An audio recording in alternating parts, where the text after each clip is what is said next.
Next on the Broadway show, it's the marquee event of the season. We're on the red carpet with Hugh Jackman, Sutton Foster, and more for opening night of The Music Man. Plus, Broadway great Norm Lewis joins me to talk about his upcoming concert at Carnegie Hall. And we're totally swept away. We're chatting with John Gallagher Jr., one of the stars of the new Shipwrecked musical inspired by the songs of the Avett Brothers.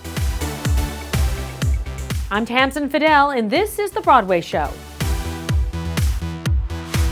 So glad you're with us for this latest edition of the Broadway show. I'm Tamsen Fadal, and it's going to be a good one, but it always is, especially now that Broadway is back.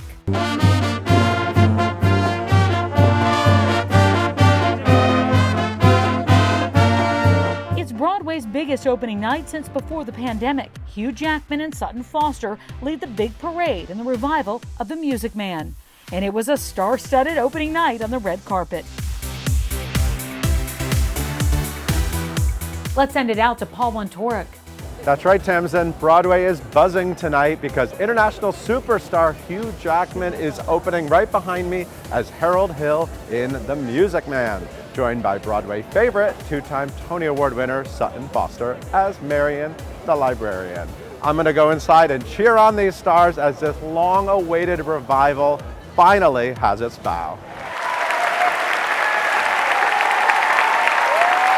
You know, your names have been really big on that marquee for a real long time. And I know that having your name on a Broadway marquee means a lot to both of you. So how does it feel to be here tonight? Yeah, I avoided this block for 2 years because it was so terrifying. But yeah, it feels surreal and thrilling and so proud to be a part of this show and so proud to be a part of this company. It's exceeded all expectations.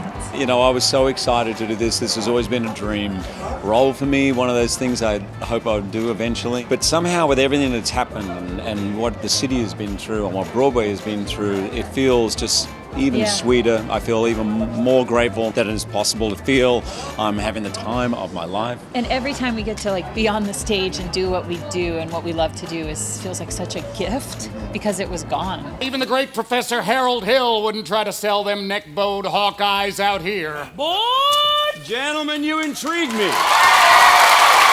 You have a long working relationship now with Hugh Jackman. What was it like finding his Harold Hill with him over this very long process? It was amazing. It actually was the gift that kept giving because, you know, we worked 3 mornings a week, the entire pandemic. We had a little studio. It was just him and I. But we actually really got to take our time with figuring out who he is and how does he move and what does he think. And it was really a gift for me. And it's how I built the show. You know, I really built the show from him outwards. That was the true gift that he gave me. It's really an all-star Broadway lineup. What's it been like developing this new take on this classic show? I'm so happy to be amongst this cast. And this is easily, the happiest cast I've ever been in. I think it's the leadership of Sutton and Hugh. They have seen to it throughout this entire experience that the morale is just sort of candy rush high. And leadership from the bottom. These kids inject this experience with a feeling of pure joy that you cannot fake. We are surrounded by people who are not only inspiring, but so deeply knowledged in not just the Broadway industry, any industry. We're with the best, and it's such an honor. I love, sharing joy to our audience, and also it makes me very happy.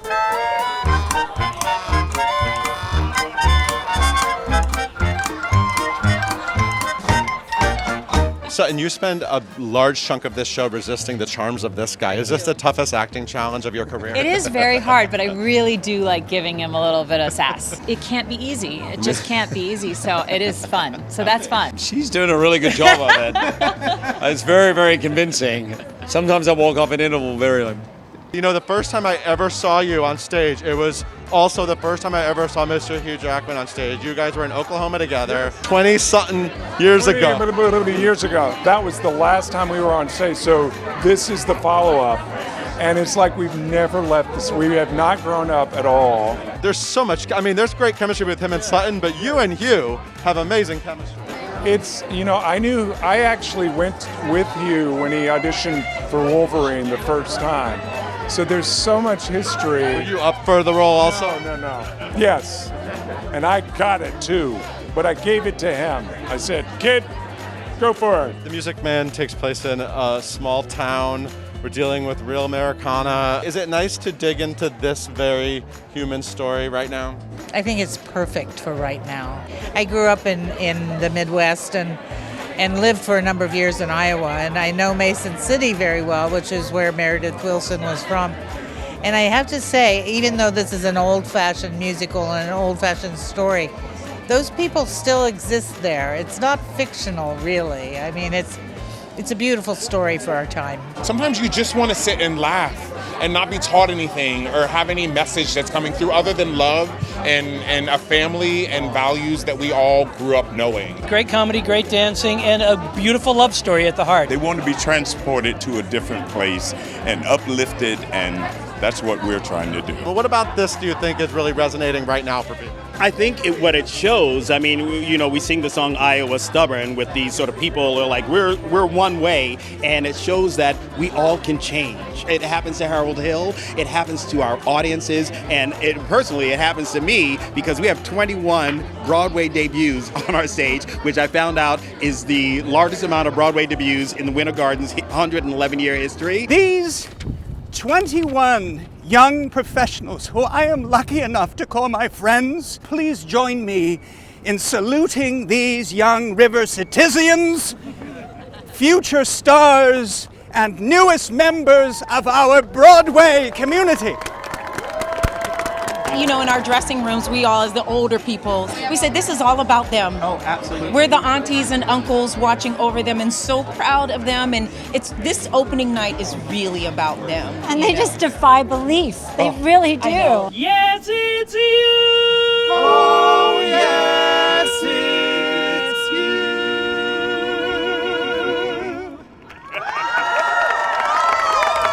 There are a lot of Tony Award winners in this show. I don't know if you've done the math, and you're one of them. I am. But those two on the marquee, Sutton Foster and Hugh Jackman, yes, they are pretty fantastic. They are the most amazing stars. It's a pleasure and an honor to work with them. And every night, the generosity coming off them towards us, the way they look at you, they're wonderful people and so talented. You got trouble right in River City with a capital T that rhymes with P that stands for fool. I feel like this small town Americana setting of this is really what people want right now, and sort of these simple lives and these simple stories and this beautiful love story. Do you feel like that's what people are really reacting to? It's about faith and the power of music and how it heals people and even just believing in something and how a community is changed. He comes in and we say he's a bad guy who does good things. There you go. Yeah, he's a bad guy who does good things, and he changes this town for the better. So, you do. See? Oye, Javi! Ponle fuego, vamos! The movie musical event of 2021 arrives on Disney Plus and HBO Max next month. Steven Spielberg's West Side Story is nominated for 7 Academy Awards, including Best Picture. Broadway's Ariana DeBose also picked up a nomination for Best Supporting Actress for her performance as Anita. It's the old joke, how do you get to Carnegie Hall? Practice, practice, practice. But having a voice like Norm Lewis certainly doesn't hurt. The Broadway great and Tony nominee is getting ready for a one-night-only event with the New York Pops. I feel like you do so many iconic New York things. I just love it to be able to say that you're at Carnegie Hall is like everybody's dream, and you're doing it. Yeah, I'm so excited. I've been, I performed in that hall a few times. And it's such an amazing, one of the best I've ever performed in around the world. It's much of the countries I've been to, and it's still my favorite. But this is my solo debut, and I get to work with Stephen Reinecke with the New York Pops, and it's just going to be so much fun. Is there nervousness that goes into that, or you just know how to do it so well that it's not there, or because it's solo, it's a lot different?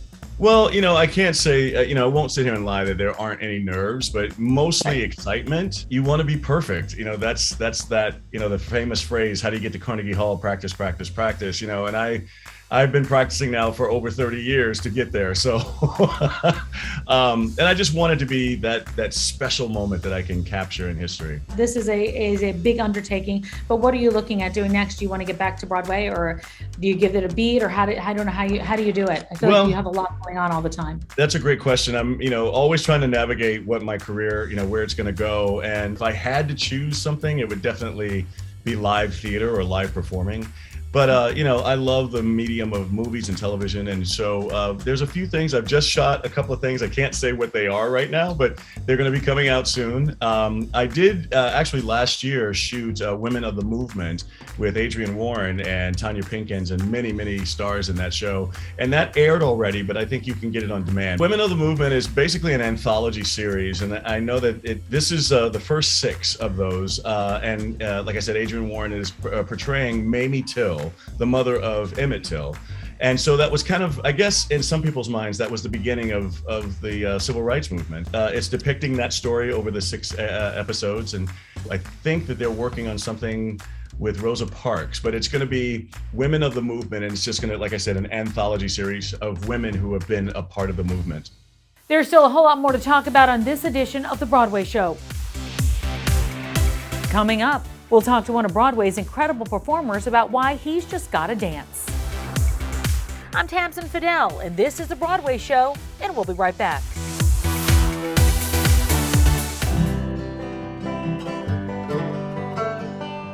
Broadway is back, and so is The Broadway Show. Thanks for sticking around. I'm Tamsen Fadal. Well, you send my life a whirling, darling, when you're twirling on the floor. We've talked about it before. Broadway shows get their start all around the globe, and right now on stage in Berkeley, California is a world premiere of the new musical, Swept Away. It's a shipwreck story inspired by the songs of North Carolina bluegrass group, the Avett Brothers. Plus, the musical stars some Broadway greats, including Stark Sands and John Gallagher Jr. Yeah, you swept me away. Let's check back in with Paul Wontorek. John, you're in the middle of giving birth to a brand new musical. How does it feel? How are things going out there at Berkeley Rep? It's surreal. I think it's surreal for all of us to be coming back to being on stage after this drought. I first got involved in 2017, so it's been a long gestation period.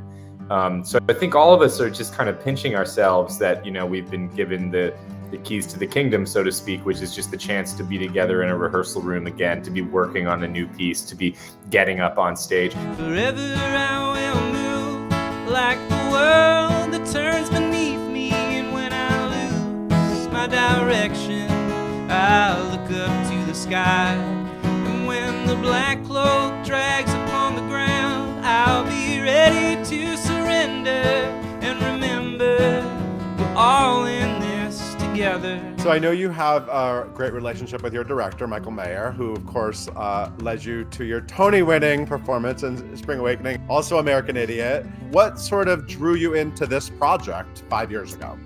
The thing where it all began for me was the music of the Avett Brothers. We featured the songs of this folk rock Americana band, the Avett Brothers, and I've been a big fan of theirs for years, and I actually was a huge fan of theirs the whole time that I was working on Spring Awakening with Michael. When we did American Idiot on Broadway, I had an Avett Brothers poster in my dressing room that I looked at before I went on stage every night. So it's this kind of kismet full circle. The fact that an Avett Brothers show kind of randomly fell into my lap, being directed by one of my closest collaborators, was just such a no-brainer. I agreed to do it before there was even a script. I said, absolutely, I don't even know what it's going to be. I don't care.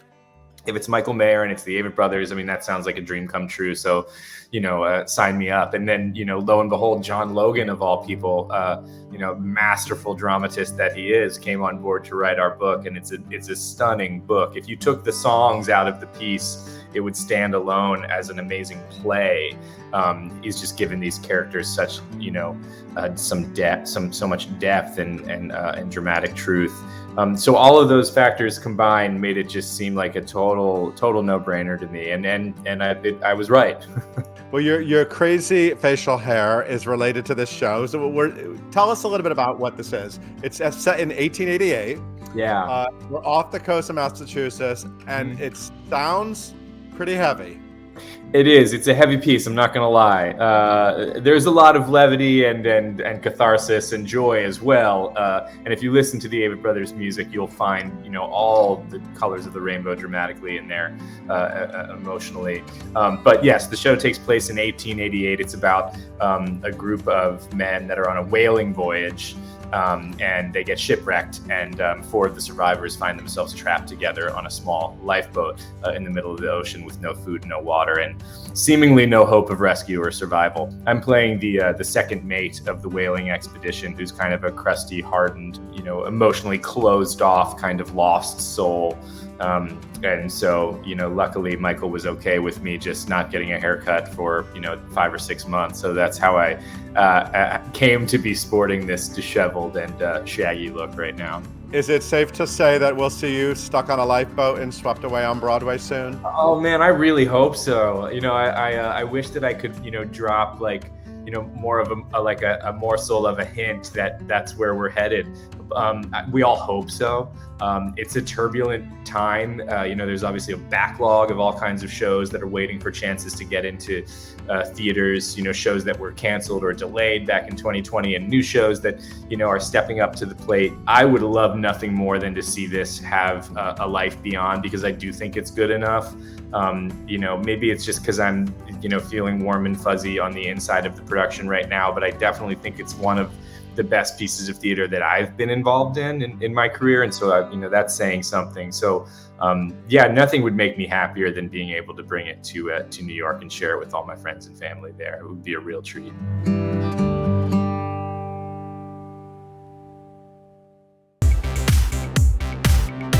Welcome back to the Broadway show. I'm Tamsen Fadal. Let's get back to it.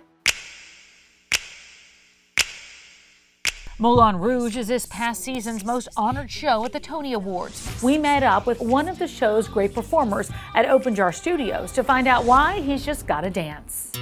I am Fred Odgaard. I am the assistant dance captain and an ensemble member at Moulin Rouge. I first started dancing when I was 4 years old. I had a lot of excess energy, so my mom thought it would be a good idea to kind of channel that somewhere. So I have been dancing since the little baby age of 4. Yeah, my first time on stage, I remember being the age of 10. It was the first time I ever had done a dance solo on my own.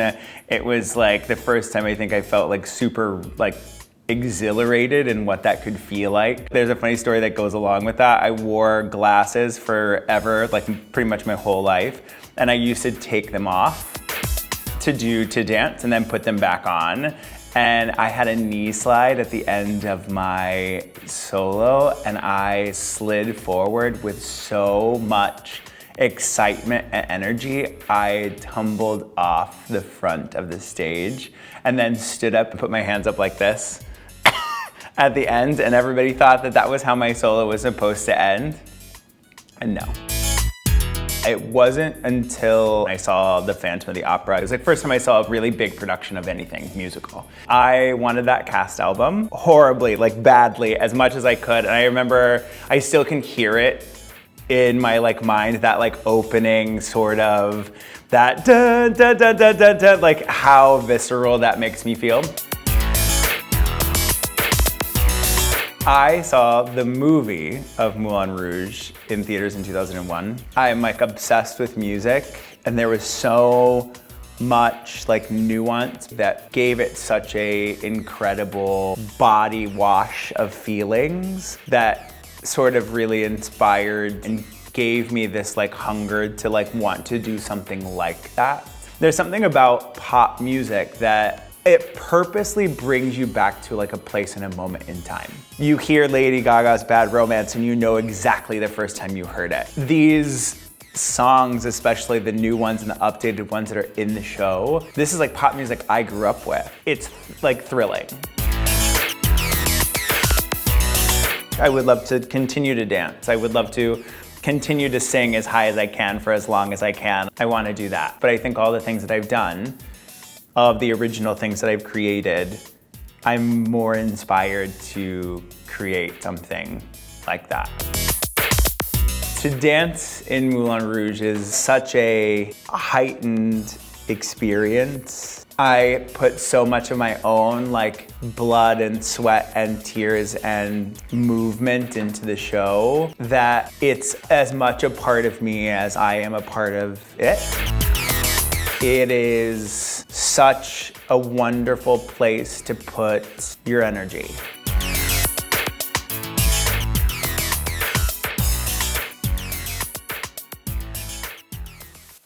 And that's going to do it for us. Until next time, I'm Tamsen Fadal, and this is The Broadway Show.